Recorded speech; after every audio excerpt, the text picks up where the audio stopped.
Hello बच्चों, कैसे हो सब। आशा है तुम लोग अपनी पढ़ाई सही ढंग से कर रहे होगे, क्योंकि आने वाले समय में हम लोगों को अपना फाइनल परीक्षा देना है कक्षा 10 की। और उस कक्षा 10 में हमें अपने सिलेबस को सटीक ढंग से, सही ढंग से अभ्यास करके जाना है, ताकि हमें परीक्षा में असुविधाएं कम हों। ज़्यादातर बच्चे क्या करते हैं कि सही समय पर अपनी पढ़ाई को करते नहीं हैं और परीक्षा से पहले सोचते हैं कि हम बहुत अच्छा कुछ कर पाएंगे। तो ऐसा नहीं है। शिक्षा एक सतत अभ्यास है, पढ़ाई हमें लगातार करनी पड़ती है, जिससे चीज़ें, जो कठिन चीज़ें हैं, उसे हम आसानी से समझ पाएँ। तो आज हम लोग अपनी किताब गणित प्रकाश के अभ्यास 7 को पढ़ेंगे। इस पाठ का नाम तुम लोग जानते हो, वृत्तस्थ कोण संबंधी प्रमेय। यानी इस पाठ में हम लोग वृत्त में जो कोण बनता है, जैसे किसी एक चाप के द्वारा केंद्र पर जो कोण बनेगा, और उसी चाप के द्वारा अगर परिधि पर विपरीत में अगर कहीं कोई कोण बन रहा हो, तो केंद्र के कोण और परिधि के कोण में क्या संबंध है, उसको हम लोग इस पाठ में पढ़ेंगे। इसके अलावा मान लो अगर अर्धवृत्त पर कोई कोण बन रहा है, तो अर्धवृत्त पर बने कोण का मान कितना होगा। इसके अलावा जो तीसरा प्रमेय है, वो प्रमेय है कि किसी एक वृत्त के एक चाप के विपरीत जो दो परिधि के कोण बनते हैं, ये 2 या 3 उससे ज़्यादा, तो उन कोणों में, परिधि के कोणों में क्या संबंध होगा।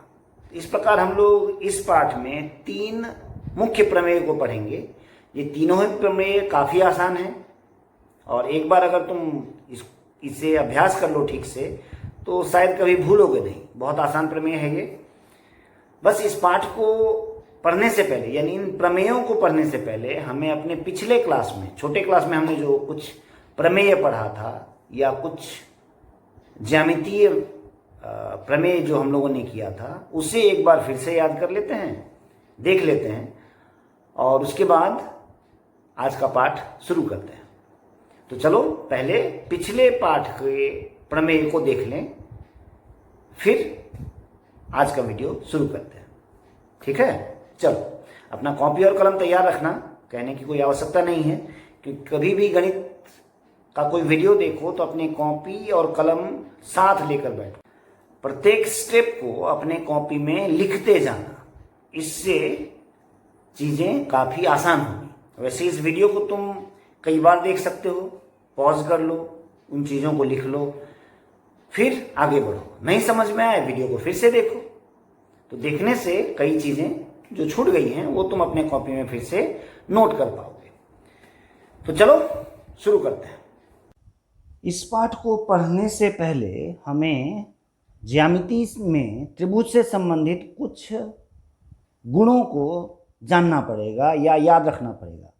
इस गुण को तुमने निचले क्लासों में पढ़ा है, एक बार उसी को हम लोग फिर से यहाँ याद कर ले रहे हैं। पहला है कि मान लो कोई एक त्रिभुज में यदि 2 भुजाएं आपस में समान हो, तो इन दोनों भुजाओं के विपरीत जो कोण होंगे, त्रिभुज का नाम है ABC, भुजा BC के विपरीत कोण बना है ये कोण A, और भुजा AC के विपरीत बना है कोण B।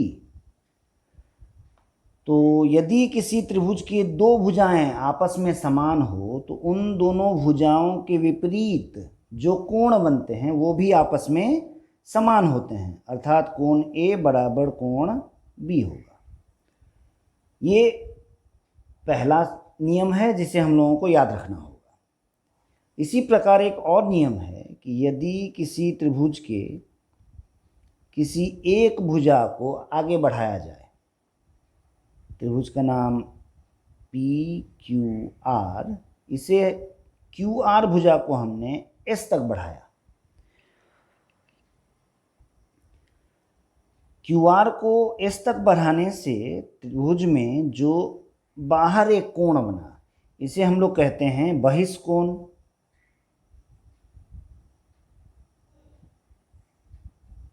तो त्रिभुज का ये बहिष्कोण त्रिभुज के इस बहिष्कोण के विपरीत जो 2 अंतःकोण होंगे, उनके योगफल के बराबर होंगे, अर्थात कोण पी आर एस बराबर कोण पी प्लस कोण क्यू, ये होगा। इन दो नियमों को हमेशा याद रखोगे। जब भी इस तरह के प्रमेय को हम लोग पढ़ेंगे, हमें इन दोनों गुणों को याद रखना पड़ेगा, या इसका हम लोग उपयोग करेंगे अपनी प्रमेय में।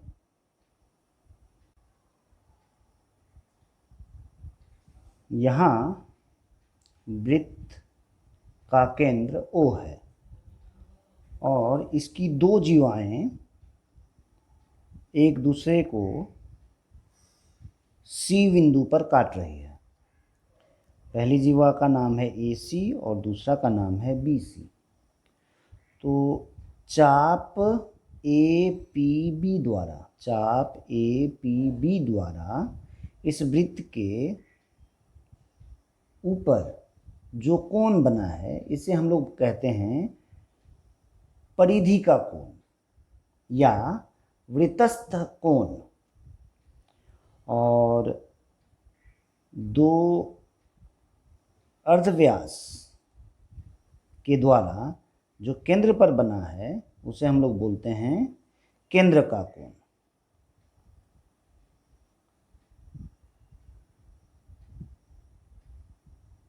और ये है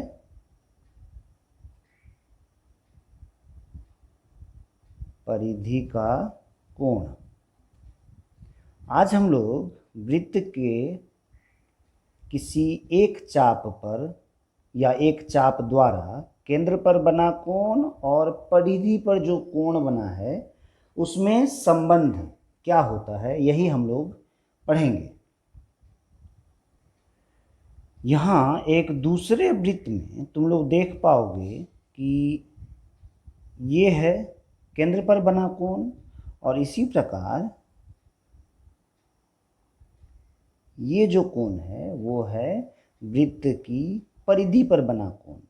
नाम इसका हमने दिया DE, ये PO और ये Q। तो इस चित्र में फिर देखो, केंद्र का कोण यहाँ जो हमेशा है केंद्र पर बनेगा, और परिधि का कोण क्या होगा, इस वृत्तचाप के ऊपर सम्मुख किसी भी स्थान पर बन सकता है। तो इन दोनों कोणों में क्या संबंध होगा, चलो इस पर आधारित जो प्रमेय है उसे हम लोग पढ़ते हैं। हमारा प्रमेय कह रहा है कि किसी वृत्त के एक वृत्तचाप द्वारा केंद्र पर बना कोण उसकी शेष परिधि पर बने कोण का 2 गुना होता है। अर्थात O केंद्र वाली एक वृत्त में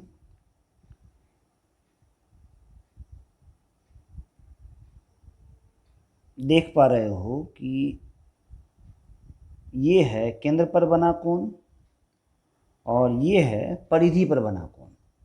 नाम इसे हम लोग दे दें ABC।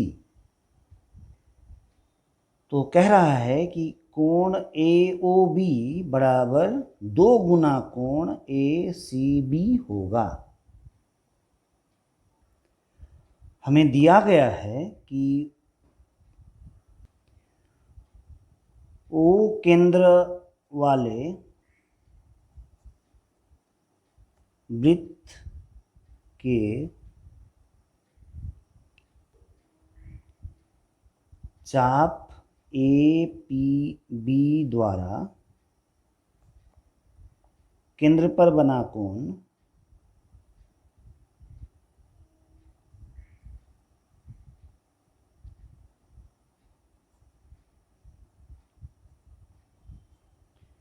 कोण AO है तथा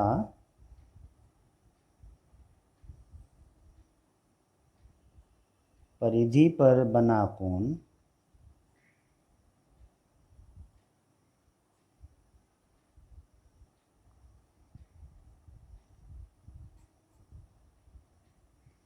कोण ACB है।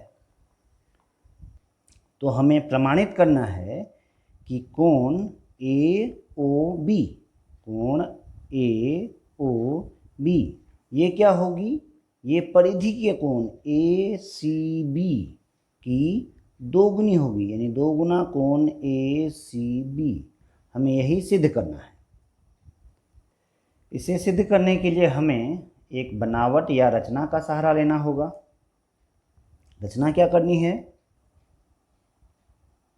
सी ओ को मिलाते हुए डी तक बढ़ाया,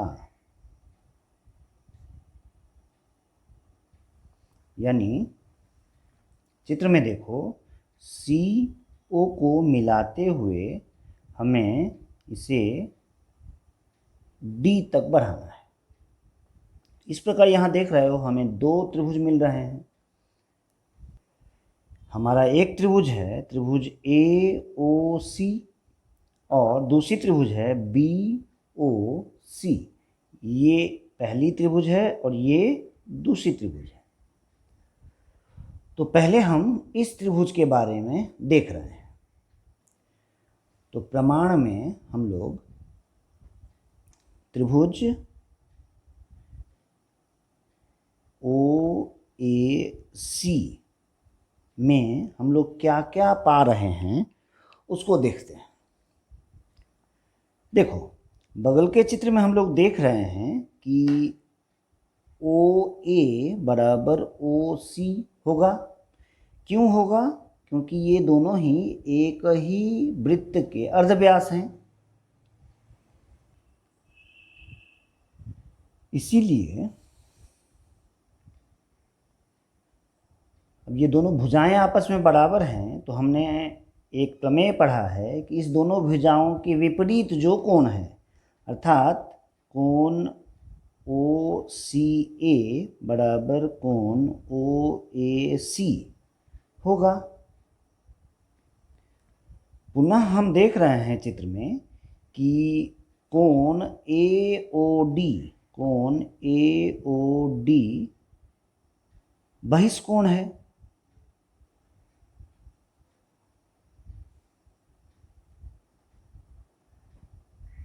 तो हम जानते हैं कि बहिष्कोण क्या होगा? कोण ए ओ डी का मान क्या होगा? तो ये बहिष्कोण दोनों अंतः कोणों के योगफल के बराबर होगा, अर्थात कोण ओ सी ए प्लस कोण ओ ए सी इन दोनों के योगफल के बराबर होगा। लेकिन हमने अभी भी पढ़ा है ये दोनों ही कोण आपस में बराबर हैं। तो इसे हम लिख सकते हैं कोण ओ सी ए प्लस कोण ओ सी ए। यहाँ देख पा रहे हो ये दोनों कोण आपस में बराबर हैं। तो इन दोनों को योग करने पर हमें मिल रहा है 2 इंटू कोण ओ सी ए, और ये है हमारा समीकरण नंबर 1। अब त्रिभुज बी ओ सी में हम लोग देख पा रहे हैं कि भुजा ओ बी बराबर भुजा ओ सी होगा। कारण वही एक ही वृत्त के अर्धव्यास हैं। इसीलिए इन दोनों भुजाओं के विपरीत जो कोण है, अर्थात कोण ओ बी सी बराबर कोण ओ सी बी होगा। पुनः हम देख पा रहे हैं कि कोण बी ओ डी बहिष्कोण है।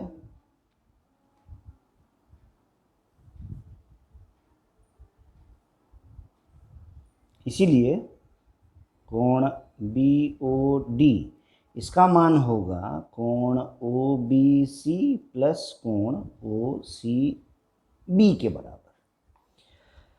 लेकिन यहाँ हम देख पा रहे हैं कि ये दोनों कोण, यानी ये दोनों कोण आपस में क्या है? समान है।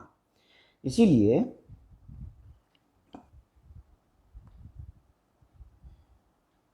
कोण बी ओ डी बराबर कोण ओ बी सी का मान है कोण ओ सी बी प्लस ये कोण ओ सी बी, अर्थात हमें मिला कोण बी ओ डी बराबर 2 इंटू कोण ओ सी बी, और इसे हमने दे दिया समीकरण नंबर 2।